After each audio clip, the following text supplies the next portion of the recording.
President Trump is more popular than he has been since 2016 because people don't trust the media. Let's cut to the chase. This wasn't just about Joy Behar's petty remark. It's part of a much larger pattern we see time and time again. Whenever a young, articulate conservative woman starts making waves, the media rushes to undermine her. We've seen it with Kayleigh McEnany, Sarah Huckabee Sanders, and Elise Stefanik. The second a woman doesn't fit into the left's neat little box, the narrative changes. She's suddenly not accomplished, not serious, just a token, just eye candy for the men around her. And that's exactly what The View tried to do here. Throw a lazy, sexist jab, expecting no one to push back. But this time, it backfired in a big way. Leavitt didn't just call out the double standard, she made sure Behar and the panel knew her success was built on hard work and merit, not privilege or connections. Unlike The View hosts, who've built careers by talking over people and pandering to an already agreed upon audience, Leavitt earned her spot in the political world. She didn't stop there. She reminded them of something they missed entirely. While they're sitting around gossiping and throwing cheap shots, she's out there shaping political conversations and actually making an impact. Leavitt isn't just another talking head on daytime TV. She's contributing to the larger political discourse. And it didn't take long for that moment to explode online.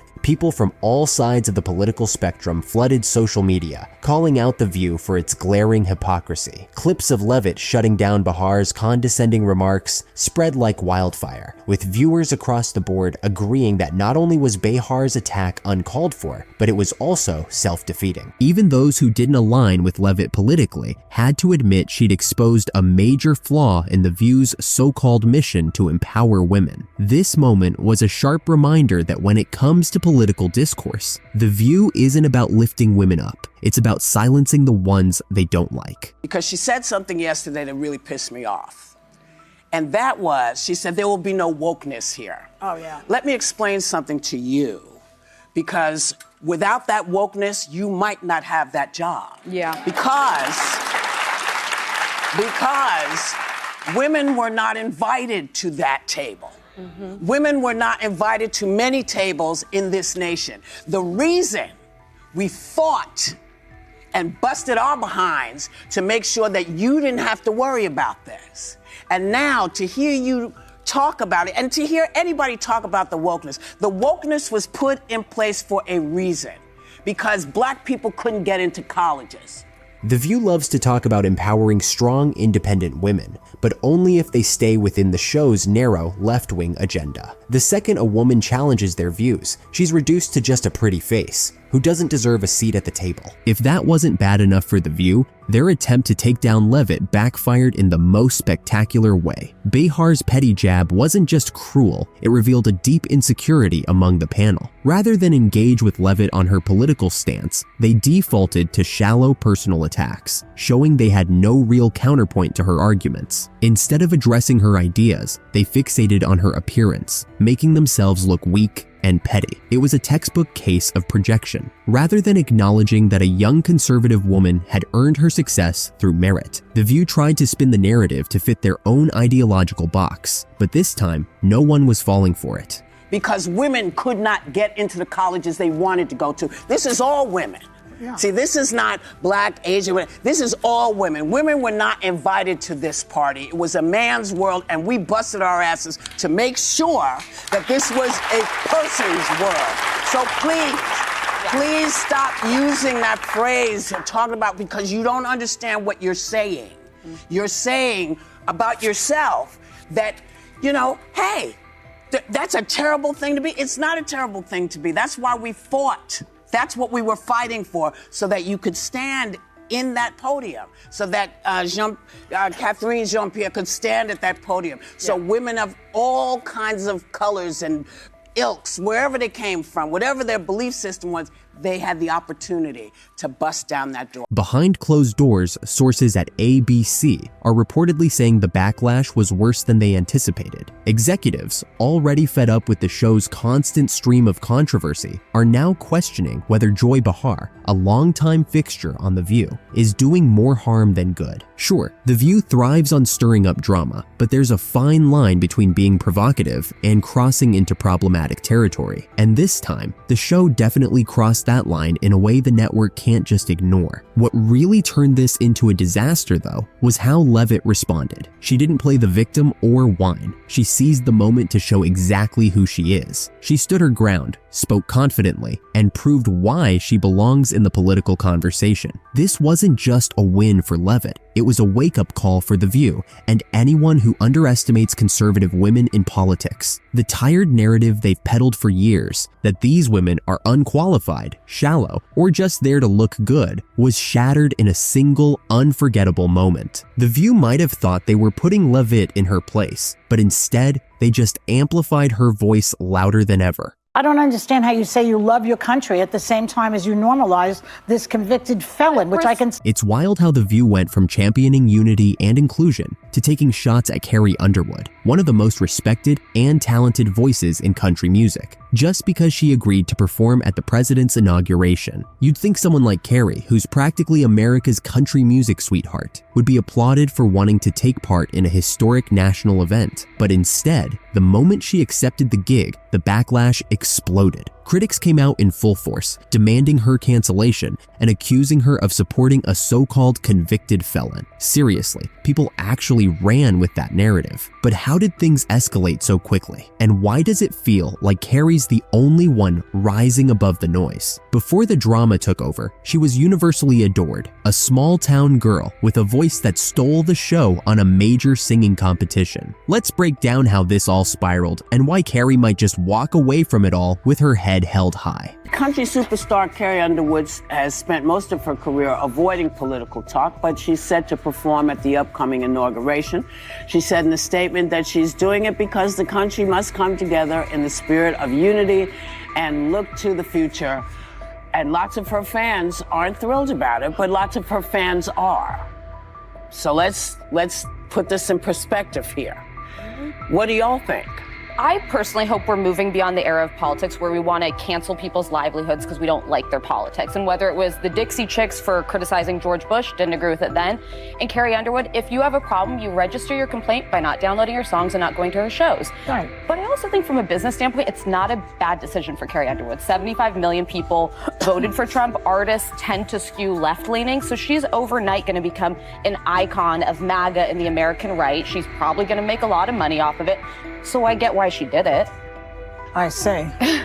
From the very beginning, Carrie Underwood played it smart. No scandals, no controversies, just pure talent. You never saw her splashed across tabloids for messy drama or desperate publicity stunts. She didn't need to stir up feuds or pull off wild antics to stay relevant. People loved her simply for being authentic, graceful, and incredibly gifted. With millions of records sold, a shelf full of awards, and a devoted fan base, she managed to stay above the chaos, steering clear of the messy world of political debates. Then came the invitation to perform at the inauguration. It should have been a moment of pride, an opportunity to stand on a national stage, sing a song that brings people together, and celebrate the idea that at the end of the day, we're all under the same flag. So why the outrage? Carrie accepted the offer with gratitude and a voice powerful enough to inspire millions. What's so wrong with that? To her critics, accepting the invitation was all it took to brand Carrie Underwood as a full-blown MAGA supporter, and they wasted no time calling for her to be canceled, boycotted, and blacklisted. Whatever it would take to knock her down. Sure, some loyal fans jumped to her defense online, but a fresh wave of detractors seemed determined to take her down. And for what? Singing America the Beautiful on a national stage? Seriously, let's rewind to the moment Carrie said yes. She got the official invite to perform at the inauguration, a huge honor by any standard. Instead of dodging the opportunity, she proudly shared her excitement about celebrating the country she loves. Her statement? A simple message about unity and looking toward the future. Hardly controversial, right? Well, you'd think so. Right now, I wouldn't do it, even though I can't sing. You would not sing? No, I would not. I would not normalize him. And she says, I love our country. How do you love your country and support and normalize somebody who was a convicted felon who really wants to destroy the country, in my opinion? I don't understand how you say you you love your country at the same time as you normalize this convicted felon, which I can say now every day. A lot of my family voted for Trump. They love the country and vote for him. I think that people make these decisions for a lot of reasons. Okay, fine. And I would not be the person to say don't do it, because I believe in free speech and everything about it. I personally would not do it. No one's asked me, but that's another story. I would love for you to do a roast at the Trump inauguration. Yeah. Okay. Oh, no one else had any thoughts? Before long, social media erupted with outrage as critics slammed Carrie for supposedly normalizing someone they couldn't stand. Angry posts flooded in, with some demanding refunds for concert tickets and others dramatically vowing to boycott her music for good. The backlash was swift and loud, but it wasn't the only reaction. While critics were busy trying to tear her down, a whole new audience started paying attention. To them, Carrie wasn't just a singer anymore. She was someone with real grit, someone who refused to cave under pressure. Supporters praised her for having the confidence to take the stage at an event that many celebrities wanted nothing to do with. Instead of hiding or backing down, she stood firm, and for that, she earned a fresh wave of respect. So, while one side of the internet was up in arms over her decision, another group was cheering her on, seeing her as a voice of strength in a sea of celebrity silence. Almost overnight, Carrie Underwood's name was everywhere. If anyone needed proof that her critics weren't exactly the champions of tolerance they claimed to be, this was it. Social media exploded with insults and accusations, treating Carrie like she'd committed some kind of unforgivable offense. Don't believe it? Just scroll through the countless posts labeling her a traitor, a sellout, and a puppet for the establishment, all because she chose to perform at a national event. You'd think she had done something outrageous, rather than simply celebrating a historic moment. And of course, The View wasted no time jumping into the fray. Some of the hosts, known for their sharp criticism of anyone who doesn't align with their views, eagerly joined the pile-on, scolding Carrie as if she had betrayed them personally. But here's the part they're not talking about. Carrie isn't alone in her beliefs. Enter John Rich. The country star took to social media to back Carrie up, calling out his fellow artists for their silence. He didn't hold back, essentially saying, if you really care about this country, why are you letting Carrie take all the heat? Step up and speak out. His message struck a chord, making it clear that Carrie wasn't the only one willing to stand by her convictions. While some in the music industry chose to stay silent, worried about losing lucrative endorsements or upsetting politically charged record labels, Carrie Underwood didn't play it safe. She stood front and center, proudly expressing her love for the USA. And that's when The View swooped in to stir the pot. One of the hosts went as far as claiming that performing at the inauguration was like normalizing a convicted felon. But hold on, last time we checked, no one's serving time. So where's the felony conviction? When did that sentencing happen? Because all we're seeing is a lot of noise over legal drama that hasn't led to a single day behind bars. Then came the classic emotional finger pointing. The same host questioned how anyone could claim to love their country while standing beside someone they believe is tearing it down. It's the usual black and white thinking, ignoring the possibility that maybe Carrie simply wanted to honor her country, no matter who was in office. Another co-host chimed in, making it clear that she wouldn't perform for this administration, which is fair, it's her choice. But shaming an artist for making a different decision? That's the exact opposite of what free expression is supposed to be about. A few panelists tried to strike a more reasonable tone, pointing out that it's unfair to destroy someone's career over political disagreements. But as always, the loudest voices drowned out any sense of balance, piling on accusations without a shred of real evidence. Their hot take? If fans are upset,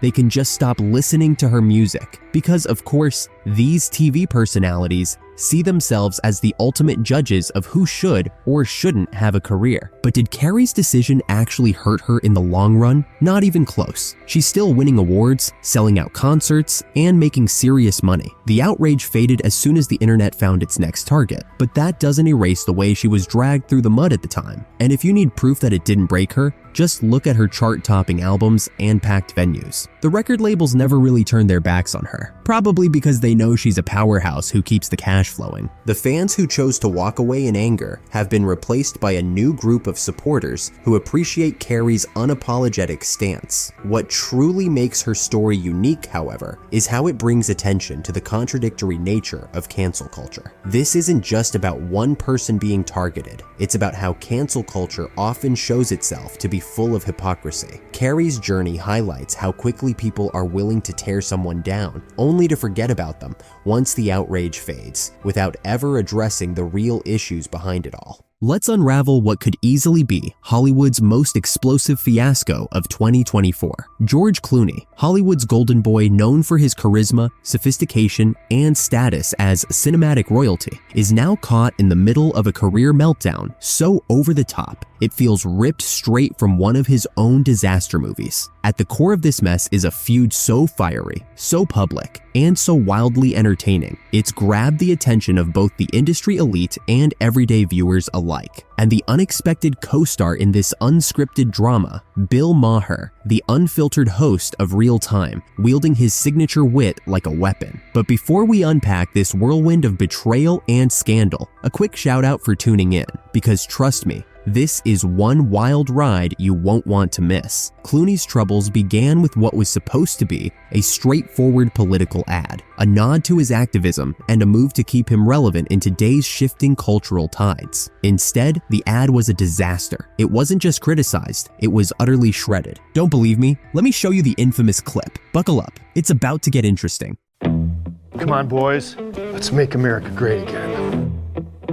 It's your turn, buddy. Before you cast your vote in this election, think about how it'll impact the people you care about the most. Daddy! Remember, you can vote any way you want, and no one will ever know. Do your patriotic duty. You bet I did, brother. What happens in the booth stays in the booth. Vote Harris Walls.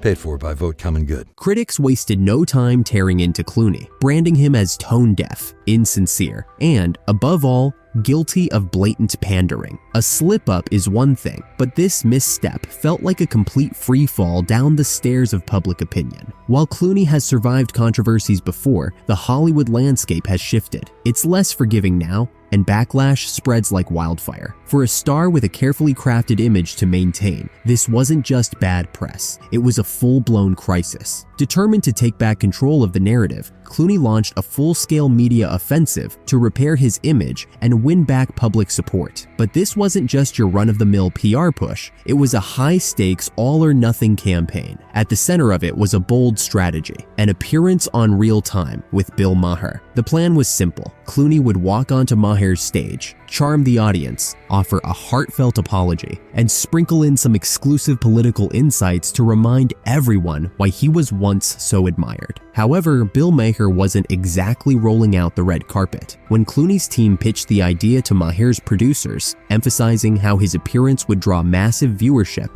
and create a media frenzy, Maher reportedly shot it down without hesitation. "This isn't a platform for celebrity image rehab," he allegedly said, making it clear he wasn't interested in being part of a shallow publicity stunt. Refusing to give up, Clooney's team came back with a revamped pitch, doubling down on the exclusivity and drama of the appearance. This time, they promised headline-grabbing revelations, direct clapbacks to his critics, and a spectacle guaranteed to dominate the media cycle for weeks. Their aim? To turn this interview into the must-see event that would catapult Clooney back into the spotlight and restore his image. The stakes couldn't have been higher, but Maher, as always, wasn't one to play by Hollywood's rules. Maher remained steadfast in his refusal, reportedly telling HBO executives that bringing Clooney on the show would alienate his core audience. His viewers tuned in for sharp, no-nonsense political analysis, not a celebrity's attempt at damage control. Maher was convinced that his audience valued substance over spectacle, particularly in a media landscape already saturated with fluff. At the heart of Maher's stance was a growing disillusionment with the role of celebrities in politics and public discourse. While figures like Clooney once wielded significant influence, Maher seemed to believe that the cultural tide had shifted. Star power alone wasn't enough to carry a meaningful narrative anymore. In his view, public trust demanded authenticity and depth, qualities he didn't see in Clooney's push for a televised comeback. Turning Real Time into a stage for a celebrity redemption story didn't align with Maher's vision for the show, and he wasn't about to compromise its integrity for a PR stunt. Despite the repeated rejections, Clooney's team didn't give up. In a last-ditch effort, they pitched an idea for a live Q&A session where Clooney would field unscripted questions from the audience to showcase his sincerity and directly address his critics. Once again, Maher declined, remaining unconvinced. Here's where the story takes a personal twist. After the third rejection, Clooney himself decided to intervene, reaching out to Maher directly. He proposed an unscripted, candid conversation, hoping to appeal to Maher's belief in open dialogue, but Maher wasn't budging.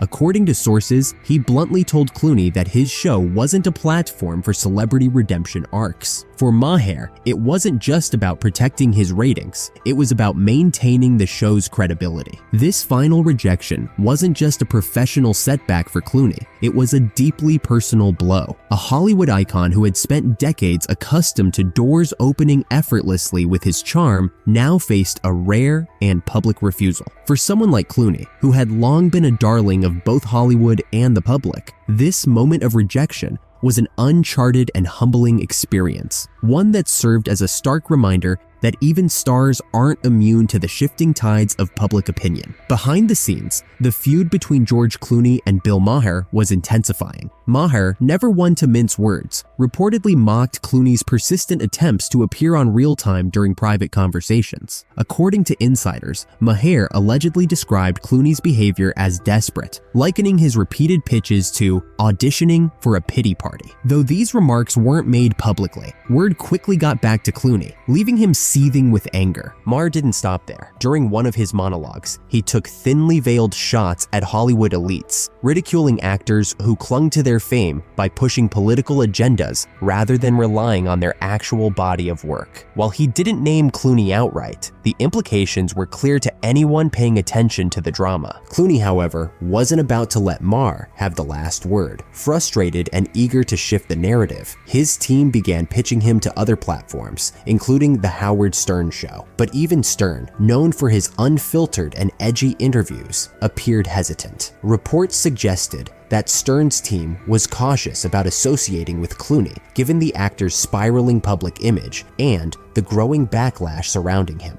As rejection after rejection piled up, Clooney's frustration reportedly boiled over. Behind the scenes, insiders described him as being in meltdown mode, venting his anger not just at Maher, but at the broader Hollywood ecosystem. Once known for his charm and composed demeanor, Clooney's erratic behavior was both surprising and unsettling to those around him. Meanwhile, Maher remained unshaken. Although he never directly mentioned Clooney by name, his pointed comments about celebrity culture and political posturing left little doubt about the target of his criticism. For Maher, this wasn't just a professional standoff, it was a principled stand. By refusing to entertain Clooney's PR campaign, Maher reinforced his commitment to authenticity and refused to let his show become a platform for shallow celebrity theatrics. What started as a simple disagreement has now morphed into one of Hollywood's most talked about scandals of the year. The clash between Clooney and Maher isn't just about an actor trying to salvage his reputation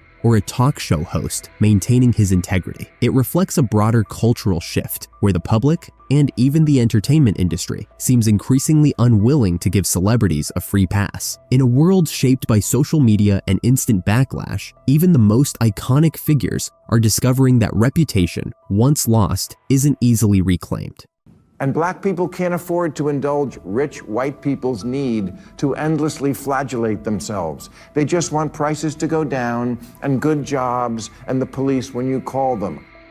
Well, if he's right, then why didn't people vote for the former prosecutor who actually had policy plans to help the working class? Bill Maher is done with the woke, calling out all of the woke ideologies as if it's his full-time job. His latest target, none other than Whoopi Goldberg. Let's face it, she's been providing plenty of material thanks to a string of awkward and controversial statements since 2022. But Maher didn't just disagree with her, he dissected her argument with surgical precision, delivering a verbal takedown so sharp it was like watching a comedy roast meet a heavyweight match. So, what exactly did Whoopi say to land herself in Maher's spotlight this time? And how did his rebuttal shake up the woke crowd? Stick around, we're diving into the details, and trust me, this ride is anything but smooth sailing. We have got to get past this endless, unforgiving, zero-tolerance mindset bent on punishing and disappearing anyone caught saying the wrong thing. The right response to speech you don't like is more speech. Whoopi Goldberg is back at it again, stirring up controversy and facing some uncomfortable truths. And let's just say, it's not exactly working in her favor. If you caught our last video, you'll remember how Bill Maher took apart Sunny Hostin for twisting his words. Well, it looks like the View crew isn't about to let that go without a fight. This time, Whoopi has taken center stage, seemingly determined to fire back and settle the score. Rumor has it that after Sunny struggled to handle Maher's criticism, she decided to bring in reinforcements, none other than Whoopi herself. And when Whoopi stepped in, she didn't hold back, diving in headfirst like she was gearing up for a reality TV showdown no one asked for. And black people can't afford to indulge rich white people's need to endlessly flagellate themselves. They just want prices to go down and good jobs and the police when you call them. Well, if he's right, then why didn't people vote for the former prosecutor who actually had policy plans to help the working class?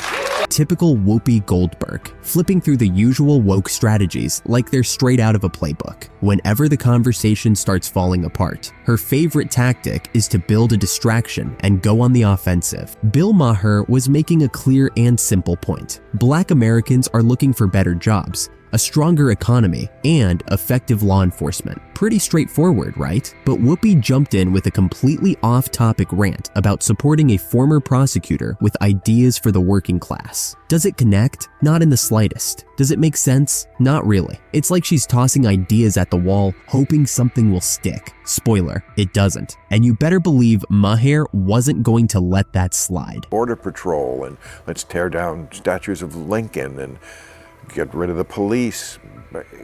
Just, no, it's not that I've gotten old, it's that your ideas are stupid.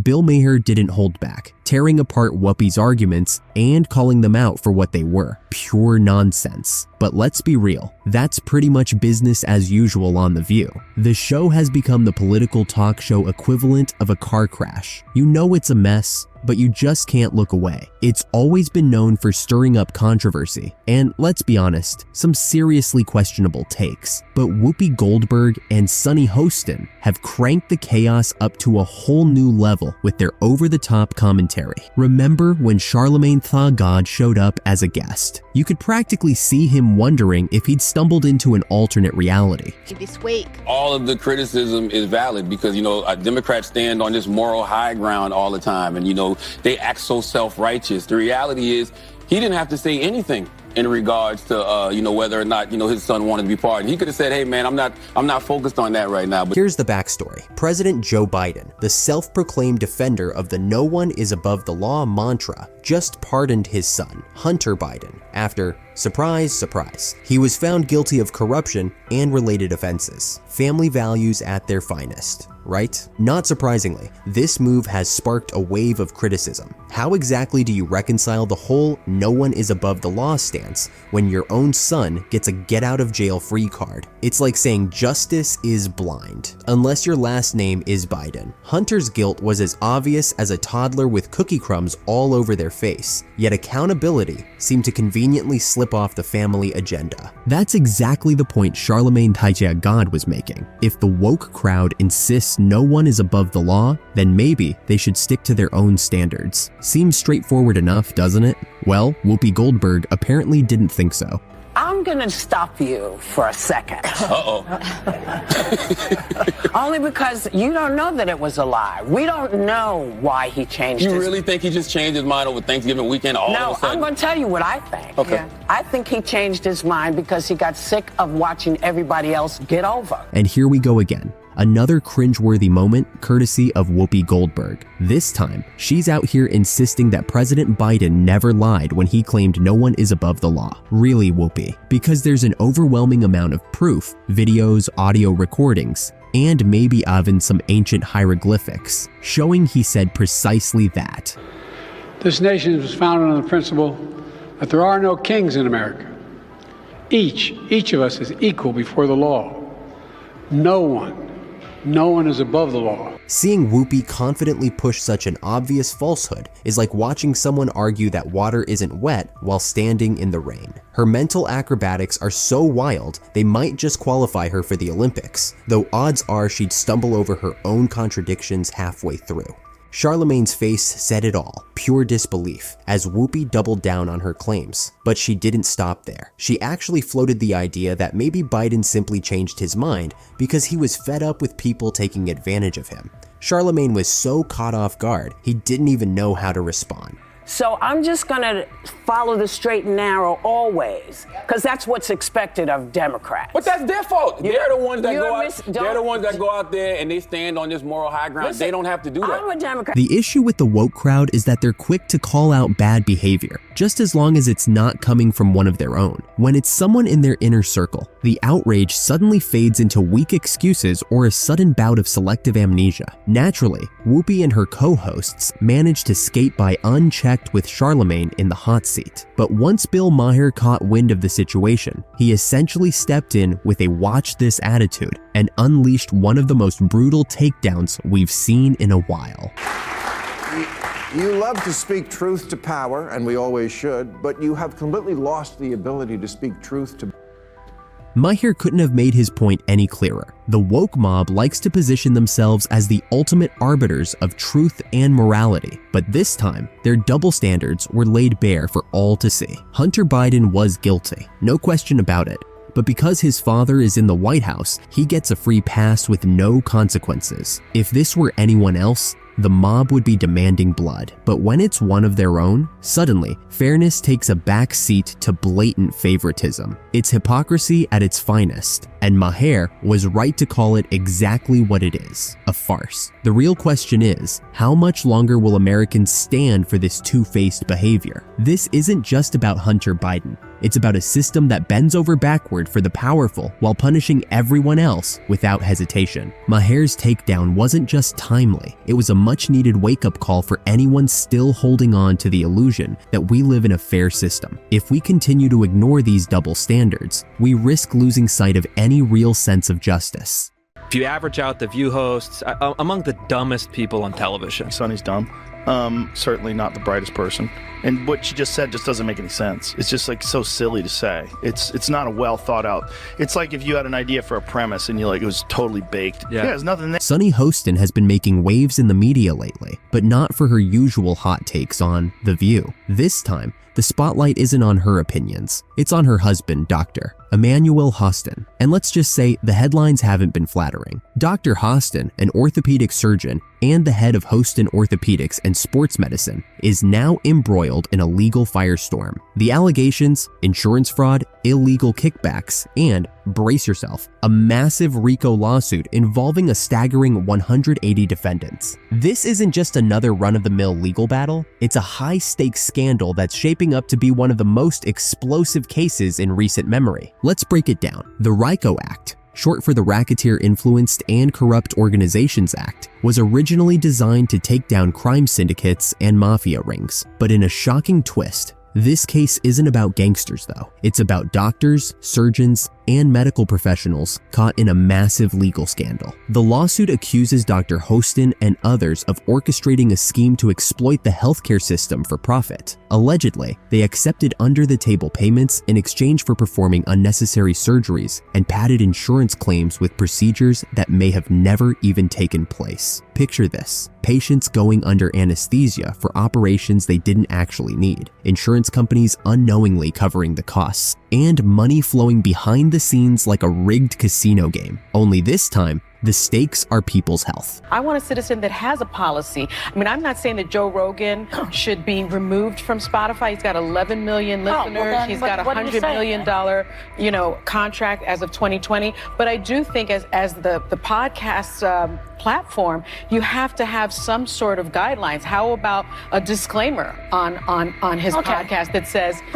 this is misinformation? How about removing some of the podcasts that disseminate misinformation? They have. And that's The lawsuit takes direct aim at Dr. Hostin, accusing him of receiving financial kickbacks for recommending and performing arthroscopic surgeries, those minimally invasive joint procedures. At first glance, these operations might seem routine, but according to the lawsuit, many of them were completely unnecessary. Were these patients actually in need of knee or shoulder surgeries? Or were they just unwitting participants in a money-making scheme? If these allegations hold up, this could go down as one of the most shocking medical scandals in recent history, outdoing even the most dramatic soap opera plotlines. Imagine putting your trust in a doctor only to find out you were nothing more than a pawn in a profit-driven scam. That kind of betrayal doesn't just hurt. It shakes the very foundation of the doctor-patient relationship. American Transit Insurance Company, the Would You, Are They plaintiffs, are crying foul, claiming they were scammed out of millions by being charged for surgeries that were either completely unnecessary or never even took place. But let's not forget, insurance companies have their own history of shady dealings. They've been called out for shortchanging doctors, rejecting valid claims, and bending the rules to avoid payouts. So, is this a legitimate takedown of a fraudulent medical scheme, or just a convenient scapegoat strategy from a company on the brink of financial trouble? According to a new lawsuit obtained by Page Six,